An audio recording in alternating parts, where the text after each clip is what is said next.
Olá, sejam todos bem-vindos à nossa aula de Direito Empresarial. Hoje nós vamos iniciar um novo assunto dentro da teoria geral do direito empresarial, que é o empresário. Como eu disse a vocês nas aulas anteriores, a gente tem que ir passando primeiro pelos conceitos da teoria geral, para depois entrarmos em outros assuntos mais relevantes também do direito empresarial. Mas antes de mais nada, nós vamos precisar analisar o sujeito que exerce a atividade empresária, então o empresário. Com o nosso Código Civil de 2002, a gente hoje vai falar do sujeito de direitos da nossa atividade base, é o empresário.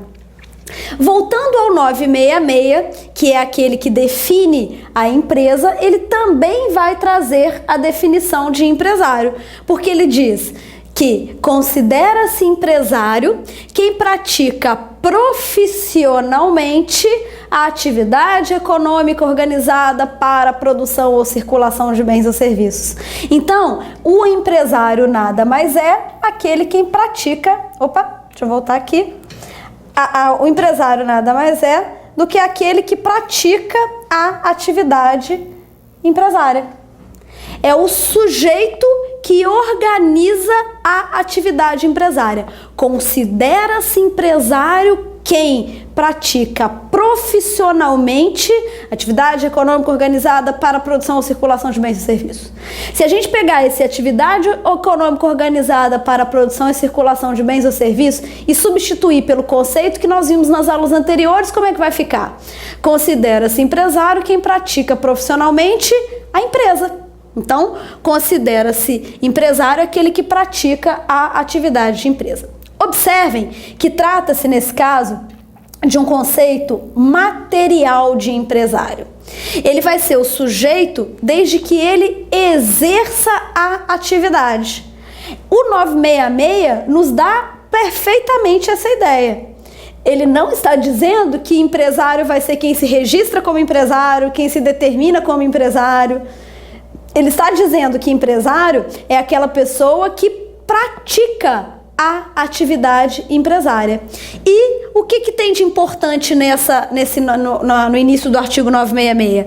A atuação tem que ser profissional. E é aí que a gente acaba percebendo que algumas pessoas vão entender erradamente o conceito de empresário. É aqui que vai diferenciar, por exemplo, o conceito de empresário do conceito de um empreendedor, de um investidor.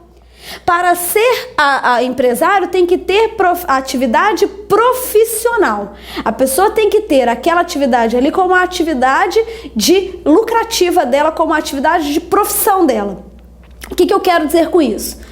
Nós temos muitas situações em que a pessoa criou uma atividade, mas ela não mais tem a prática da organização empresarial. Essa pessoa não é empresário. Por exemplo, quando eu falo do Silvio Santos.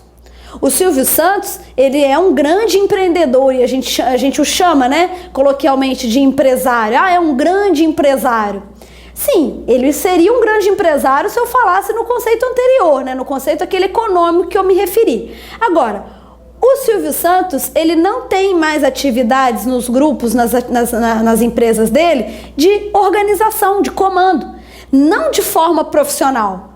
Por quê? Porque de forma profissional ele já tem as pessoas que fazem isso para ele hoje.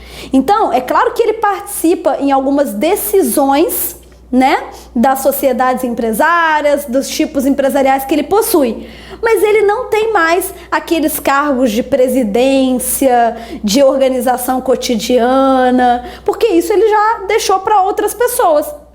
Então, uma pessoa que às vezes é sócia majoritária, ela é empresária?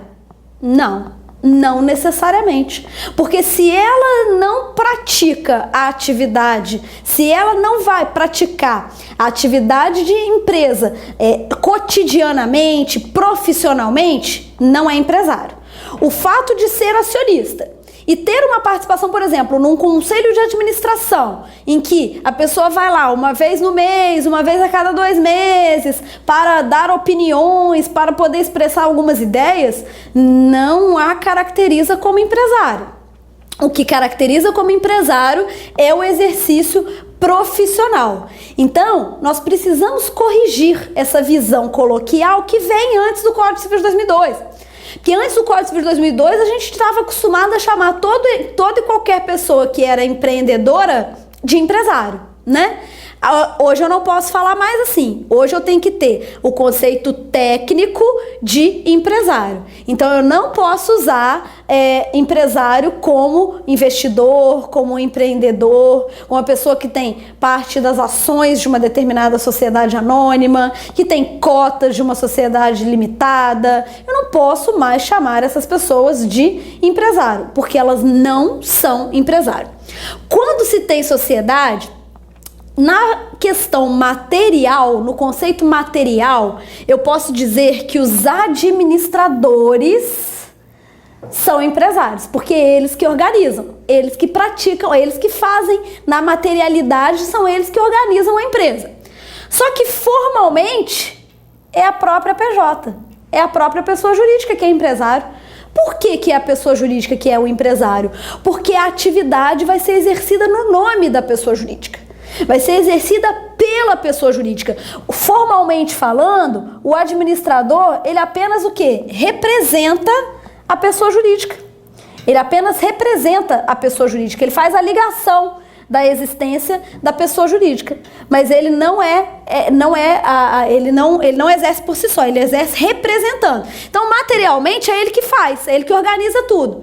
Mas formalmente falando, é a pessoa jurídica, né? Então, quem vai ser o empresário nesses casos, inclusive, vai ser a própria pessoa jurídica, que é o nome dela, formalmente, juridicamente falando, quem é o sujeito? Quem é a pessoa que vai estar nos contratos? Quem é a pessoa que vai estar nas obrigações? A pessoa jurídica. Então, o empresário é a própria pessoa jurídica. Materialmente, eu posso chamar o administrador de pessoa jurídica, porque ele se enquadra lá naquele 966. Observem bem, ele é a pessoa que organiza, mas ele não faz em nome próprio. Então, formalmente, é a pessoa jurídica. Concluindo, nós vamos ter hoje a empresa, então, exercida em sociedade ou individualmente. Nós vamos ter hoje, após 2012, após janeiro de 2012, nós vamos analisar essa mudança que aconteceu, que foi aprovada em julho de 2011 e entrou em vigor em 2012. São 3 tipos de empresários que nós temos hoje. São 3 tipos de empresário que eu posso ter. O empresário individual, a empresa individual de responsabilidade limitada, a EIRELI, essa que é a novidade, e as sociedades empresárias. Esses vão ser os sujeitos que exercem a atividade de empresa. Formalmente, aí eles vão acumular os 2 conceitos, né? O formal e o material. O administrador, eu posso dizer que ele é empresário na sua materialidade, né? Mas formalmente ele está ali apenas representando a pessoa jurídica. Então, eu posso ter a empresa exercida em sociedade ou individualmente. Em sociedade, quando eu uno pessoas, quando eu vou juntar pessoas físicas ou jurídicas que querem se unir para praticar atividade de empresa. Individualmente hoje, 2 hipóteses, através do empresário individual e através da empresa individual de responsabilidade limitada, mais conhecida como EIRELI, criada em 2011 e que entrou em vigor em 2012. Então são 3 tipos de empresário que nós vamos analisar. Antes da gente entrar na análise, dentro do conceito de empresário, eu vou focar com vocês no empresário individual e na EIRELI. As sociedades empresárias é muito mais complexo. E aí nós vamos deixar, estudo das sociedades empresárias vai ser feito em aulas à parte, né? Em um outro momento, porque aí a gente considera hoje quase que um sub-ramo do direito empresarial o estudo das sociedades, né? Que nós chamamos de direito societário. Então nós vamos ter um momento específico para analisar o direito societário.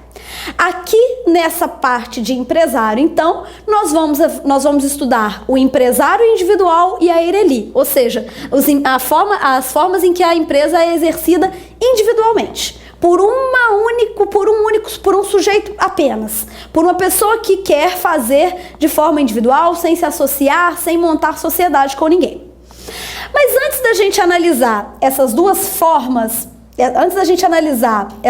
formas, de ter o empresário, eu quero tratar com vocês sobre os requisitos e as formalidades para se ter o empresário, para eu caracterizar como empresário, para que a pessoa possa ser efetivamente empresário. Primeiro de tudo, o artigo 967 do Código Civil exige que o empresário se registre na junta comercial antes do início da atividade. E aí nós vamos ter uma confusão que algumas pessoas da doutrina fazem, mas que é um grupo bem minoritário, né? Como o 967 exige que o empresário se registre na junta comercial antes da atividade, há quem defenda que o conceito de empresário é formal e não material, como eu acabei de falar com vocês. Ou seja, há quem entenda que só é empresário quem se registra. Há quem entenda que para ser considerado empresário tem que estar registrado. Esse conceito não está correto. Esse pensamento não está correto. Por quê? Porque a gente tem que analisar o 967 em conjunto com o 966. E o 966 não fala que se considera empresário quem se registra. Fala que se considera empresário quem pratica a atividade. Qual a conclusão que eu chego? Que eu tenho dois conceitos, o material e o formal. Aquele que pratica uma atividade de empresa e não se registra, ele é materialmente um empresário, mas ele está na informalidade. Algo muito comum, inclusive no nosso cotidiano. Algo muito comum na realidade brasileira, em que as pessoas praticam muito a atividade na informalidade, na maioria das vezes, querendo fugir de tributos, querendo fugir de pagar impostos, né? Na maioria das vezes, né? Provavelmente, na maioria das situações reais. Mas ele não deixou de ser empresário, porque ele continua estando presente com os requisitos do artigo 966. Então, eu vou ter o empresário formal, regular, e o empresário irregular, aquele que não se registra, aquele que abriu, por exemplo, uma confecção lá na porta dos fundos da sua casa, na garagem da sua casa, contratou funcionário, mas não contratou não, né? Informalmente, né? Trouxe pessoas para trabalhar com ela e tal, mas não se registrou na junta comercial. Essa pessoa, ela é empresária na sua materialidade. Então, por exemplo, se eu tenho uma pessoa que tem uma confecção na garagem da sua casa, uma fábrica de roupas, né? Ela contratou funcionários, né? Informalmente, colocou pessoas lá para trabalhar para ela, né? Tá fabricando, tá vendendo, mas não se registrou na junta comercial. Eu não tenho qualquer dúvida em afirmar que essa pessoa é empresária, pelo conceito do 966. Só que se ela não se registrou, ela está na informalidade. Ela é um empresário irregular. Ela vai ser empresária irregular. Ok? Então, não é que não seja, mas faltou-lhe o requisito da regularidade. E essa regularidade, ela é exigida em virtude da importância da atividade que essa pessoa desenvolve. Essa atividade empresária dela é a atividade que vai servir de base para as economias mundiais, como nós falamos aqui lá nas nossas primeiras aulas do conceito de empresa. Então você tem a necessidade do controle da junta comercial. Esse registro, ele é necessário para o controle da junta comercial. Quando eu for voltar na figura do empresário individual da Eireli, nós vamos retomar um pouquinho essa questão do registro na junta e vamos falar sobre os efeitos, sobre o que eu tenho a partir desse registro, ok? Agora, eu quero, antes de mais nada, falar sobre os requisitos para ser empresário. Toda e qualquer pessoa que queira ser empresário, toda e qualquer pessoa que queira iniciar uma atividade de empresário, ele tem que seguir dois requisitos presentes no artigo 972. Vamos observar o dispositivo. Podem exercer atividade de empresário os que estiverem em pleno gozo da capacidade civil e não forem legalmente impedidos. Vou inverter a ordem aqui para a gente poder analisar, que vai ficar mais fácil. Vou colocar como primeiro requisito a ausência de impedimento legal. Então, para ser empresário, primeiro ponto, não ser legalmente impedido. Que vem a ser esses impedimentos legais? Esses impedimentos estão ligados ao cargo, à função ou a determinadas situações pelas quais a pessoa passou, que a lei diz, você não pode ser empresário. Vamos a alguns exemplos. Os magistrados, pela lei orgânica da magistratura, pela própria Constituição Federal, não podem ser empresários. Os promotores, os chefes do executivo, prefeitos, governadores, presidente, não podem ser empresários. Porque, nesses casos, a atividade deles é incompatível com a atividade empresária. Ele tem que desenvolver a sua atividade de magistrado, de chefe do executivo, de forma exclusiva. Então, ele não pode ter uma atividade paralela. Ele não pode ser empresário, porque empresário significa organizar. Você tem que ter tempo para ser empresário. E aí você não pode tirar do seu tempo de atividade, da sua atividade pública, por exemplo, né? Diversos funcionários públicos vão ter também essa limitação, até por conta dessa necessidade de dedicação maior ao seu trabalho. E você tem pessoas que não são consideradas aptas, digamos assim, para a prática da atividade empresária. A pessoa que está devendo INSS, a pessoa que está, por exemplo, que foi declarada falida num processo falimentar. Se essa pessoa já teve uma atividade empresária, já organizou uma atividade empresária e não obteve êxito em data próxima, você vai evitar que ela entre novamente para a atividade empresária, né? Não seria uma espécie de preconceito, mas seria uma espécie de segurança. Se essa pessoa já tentou praticar a atividade empresária, mas não obteve êxito, você tem um requisito contrário a ela aí, né? De que alguma coisa ela não fez bem na sua atividade empresária. Pode ser que tenha sido um acaso, pode ser que tenha sido apenas o risco empresarial.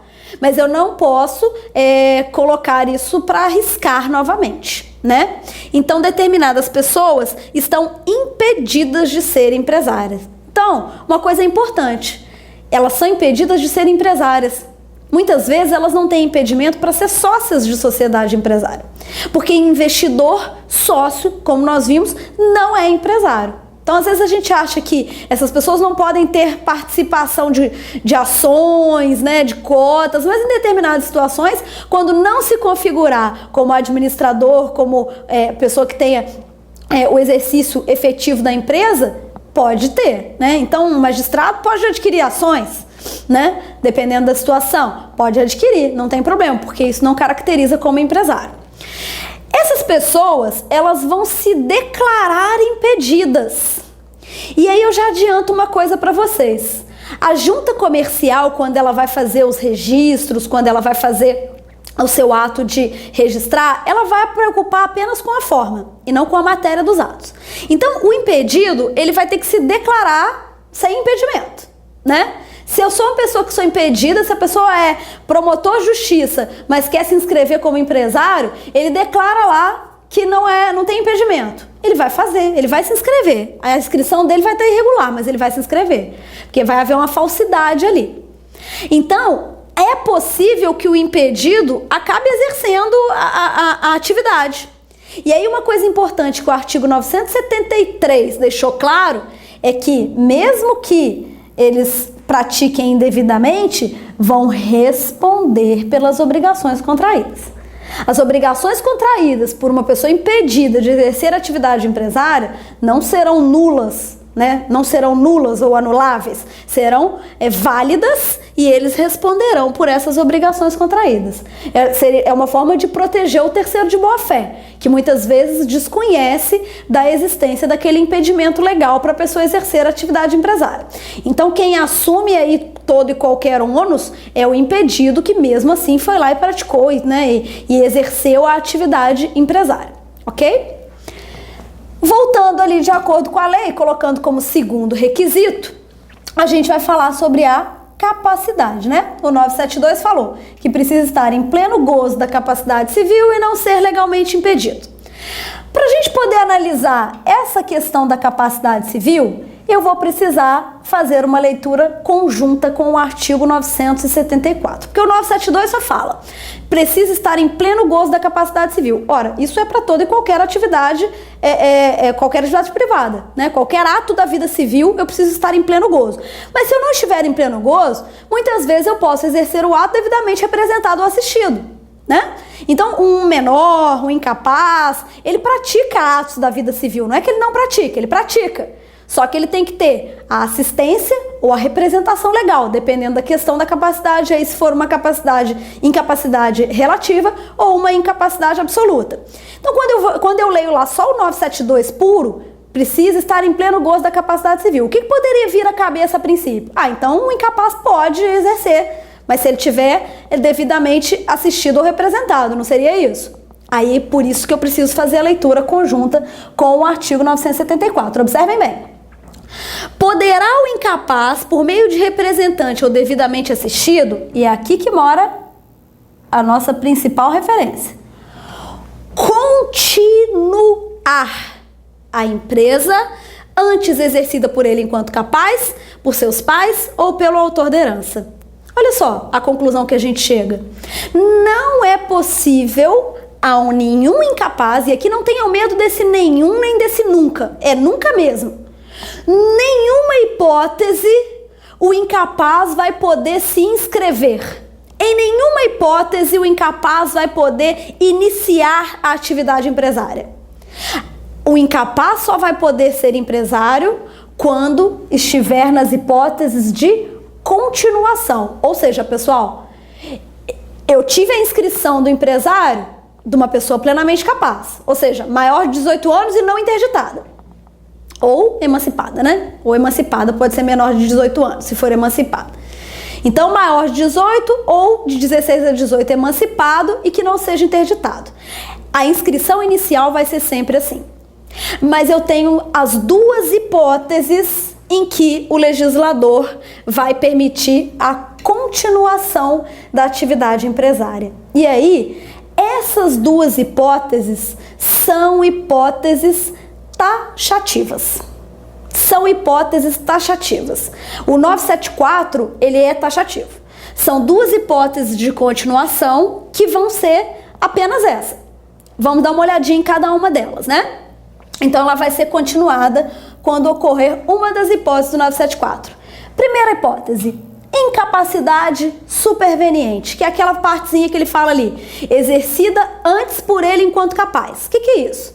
Isso significa dizer que uma determinada pessoa, a Maria, se inscreveu como empresária individual, aquela confecção. Vamos pegar aquela confecção lá da garagem e tal, e agora vamos imaginar que ela foi se inscrever para ser formalmente empresária, né? Então, ela foi lá, requereu o seu registro de empresária individual, a Maria, e montou a sua confecção. Montou e lá estava praticando, né, de forma plena, lá ótimo, dando super bem com aquela atividade. Mas vamos pensar assim numa hipótese um pouco trágica, mas que talvez seja um exemplo. Maria vem a sofrer um acidente, bateu a cabeça e ficou com problema mental. Então, ela era plenamente capaz. Bateu a cabeça, sofreu um acidente, bateu com a cabeça e passou a ficar com problemas mentais. Não tem mais capacidade de discernimento. O que vai acontecer com a Maria, pessoal? Ela vai ser intestada. Necessariamente ela vai ser intestada, ela vai passar por um processo de curatela. Ao passar pelo processo de curatela, ela perdeu a capacidade civil que ela possuía. Vai ter que encerrar a empresa? Vai ter que encerrar a sua condição de empresária? Não. Aí, nesse caso, a Maria vai poder continuar a empresa através do seu representante ou através do seu assistente. Tudo vai continuar no nome da Maria. Quem é empresária formalmente falando vai ser a Maria. É claro que vai ser a mãe, o pai, ou o marido, ou o filho, aí dependendo da situação, que tem a preferência para ser curador, né? Quem vai exercer a atividade propriamente dito vai ser o representante. Nesse caso, vamos colocar que ela perdeu completamente o discernimento. Então, ela teve a sua incapacidade absoluta decretada, né? Então, ela vai exercer através do seu representante legal. mas é ela. Quem é empresária continua sendo a Maria. Por isso que é a possibilidade do incapaz continuar. Tudo bem? Agora vamos pegar essa mesma Maria, na segunda hipótese, dona da confecção, e vamos imaginar que ela tenha um filho, que ela seja mãe de uma criança de 12 anos de idade. E agora vamos imaginar que a Maria, nesse acidente, não ficou com problemas mentais, mas morreu, perdeu a vida, né? Tadinha, perdeu a vida. Então, Maria agora tem como herdeiro o quê? Um filho de 12 anos, né? Uma criança de 12 anos. Vamos imaginar que é a única herdeira. Maria estava separada do pai da criança, ou nem casou, tanto faz, mas não era casada e tinha como herdeiro seu filho, 12 anos. Observem bem, a atividade de empresa, aquela empresa montada, bonitinha, organizada, ela é considerada como bem hereditário. Bem diferente lá do início do direito comercial, né? Que a característica era pessoal. Aqui não. Aqui o que caracteriza é a atividade, né?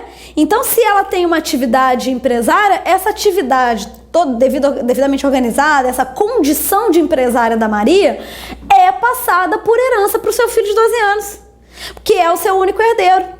Essa condição de empresária é passada. Então, o pequeno filho, vamos colocar aí o pequeno João de 12 anos, ele recebe a atividade por herança. Mas espera aí, ele é incapaz. Ele passa a ser, ele recebe o título de empresário que era da Maria. Ela passa para ele o título de empresária, né? Só que ele é incapaz. Então, não, a princípio ele não poderia pelo 972, né? Mas ele está na segunda hipótese do artigo 974. Ele vai poder continuar por causa da segunda hipótese, quando o incapaz recebe a atividade empresária através de herança, né? Recebeu, vai poder continuar. Nesse caso do João aqui, vai ser um exercício de atividade empresária, ele vai ser empresário assistido ou representado temporariamente, né? Porque quando ele fizer os 18 anos, ou se for emancipado antes disso, vai passar a ter a plena capacidade civil e aí vai ser empresário, né, por si só. Aí ele vai ter a condição de empresário livremente. Mas enquanto não tiver, ele vai ser empresário nessa hipótese de estar representado ou assistido aí depois que fizer os 16 anos, né? Não há outra hipótese. Essas hipóteses são taxativas. Então, numa prova, por exemplo, que a banca quer te confundir, aí ela coloca lá que a Maria, cansada da atividade empresária, doou para o seu filho João. Aí coloca, de acordo com o 974, é possível porque ele pode continuar. Não pode. Ele não pode continuar se ele receber por doação, se ele comprar. Não pode. Ele só pode continuar se era o próprio empresário que perdeu a capacidade, aí por alguma doença mental, ou se recebeu por herança. São essas duas hipóteses taxativas. São essas duas hipóteses, tão somente, que eu vou ter a atividade empresária sendo exercida pelo incapaz. Em ambas as hipóteses, determina o parágrafo 1º do artigo 974 que eu preciso de autorização judicial para o incapaz continuar a empresa. Isso aí, gente, é o interesse, é a lei protegendo o interesse do incapaz. Para que o patrimônio que ele recebeu, né, naquela atividade empresária, não seja algo prejudicial para ele. Então vejam bem, o pai do Joãozinho, que recebeu lá, o filho da Maria, quem vai ser o representante legal dele agora? A mãe faleceu, órfão de mãe, quem que é o representante legal dele? O pai tá vivo, né? O pai do Joãozinho vai ter que pedir autorização ao juiz. Ele não pode simplesmente fazer a transferência do registro na junta comercial, ele não vai conseguir. A junta vai exigir essa autorização judicial a que se refere o parágrafo 1º do artigo 974. Então, ele vai ter que entrar com pedido de alvará judicial e o juiz vai analisar as circunstâncias do caso fático. O juiz vai analisar se realmente a continuidade daquela empresa é boa para o Joãozinho ou é boa para Maria, que ficou doente mental, né? Seja em ambos os casos aí. O juiz vai analisar qual é a condição que aquela atividade empresária se encontra no momento para saber se ela é boa, se ela vale a pena de ser continuada ou se ela não estaria oferecendo um risco muito grande para o incapaz, né?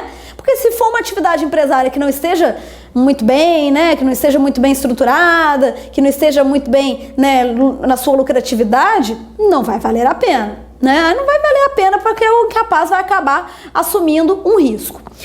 Risco esse que é limitado. E aí é importante a gente observar essa previsão aqui do parágrafo 2º do artigo 974. Observem bem o texto do parágrafo 2º do artigo 974 do Código Civil. Ele diz que não ficam sujeitos ao resultado da empresa os bens que o incapaz já possuía ao tempo da sucessão ou da interdição, e aí que vem a parte importantíssima, ó. Desde que estranhos ao acervo daquela quem? Da empresa. Desde que estranhos ao acervo da empresa. Devendo tais fatos constar do alvará que concede a autorização. Ok, vamos com calma aqui nessa análise. A gente sabe, e nós vamos falar um pouco mais sobre isso quando falarmos de empresário individual, de Eireli e tudo, que há um risco que o empresário assume. Há um risco patrimonial que o empresário assume, de o seu patrimônio particular responder pelas obrigações que derivam da atividade empresária, que derivam da existência da empresa. Em relação ao incapaz que continua a atividade de empresa, olhem só o que o parágrafo 2º do artigo 974 vai prever.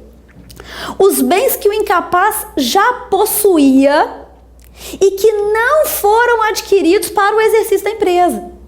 Porque se foi adquirido para o exercício da empresa, aí esses vão continuar sujeitos ao resultado da empresa. Então vamos colocar aqui a seguinte situação. A Maria, ela se inscreveu como empresária individual, a Maria lá da confecção. Mas ela já possuía, por exemplo, 2 apartamentos de uma outra atividade que ela desenvolveu na vida. Vamos imaginar que Maria foi, durante muitos anos, foi magistrada, né? Foi magistrada, recebia seu salário de magistrada. Depois que se aposentou da magistratura, resolveu montar a confecção. Então ela tem um patrimônio que ela adquiriu durante os anos de magistratura, que não tem nada a ver com a atividade empresária. Aí ela monta a confecção está indo super bem, mas ela tem um acidente e tem um problema mental, é interditada, é incapaz. Aquele patrimônio que ela adquiriu que não teve nada a ver, vai constar, que não teve nada a ver com a empresa, com a atividade empresária, vai constar do alvará de autorização e esse patrimônio não fica sujeito ao exercício da empresa. Ou seja, se a atividade empresária da confecção falir, e você for arrecadar o patrimônio aí, né, sujeito para pagamento dos débitos da empresa, esse patrimônio que a Maria tinha, que ela adquiriu, por exemplo, apartamento, carro, antes da atividade empresária, não ficarão sujeitos. A mesma coisa acontecendo com o herdeiro. Porque o herdeiro às vezes recebeu aquela atividade empresária, o incapaz, mas ele recebeu outras coisas também, né? E aí não tinha patrimônio que não tinha ligação com a empresa, né? Aí, esse patrimônio do incapaz ficará resguardado.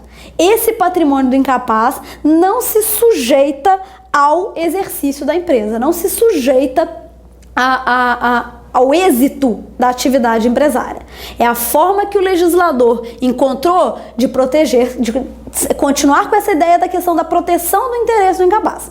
Agora, tem que constar nesse alvará, e esse alvará vai ter que ser levado a registro na junta comercial. Aí, os terceiros vão saber que os terceiros que forem contratar com esse empresário incapaz vão saber, né, das limitações de garantia patrimonial que ele tem, por exemplo.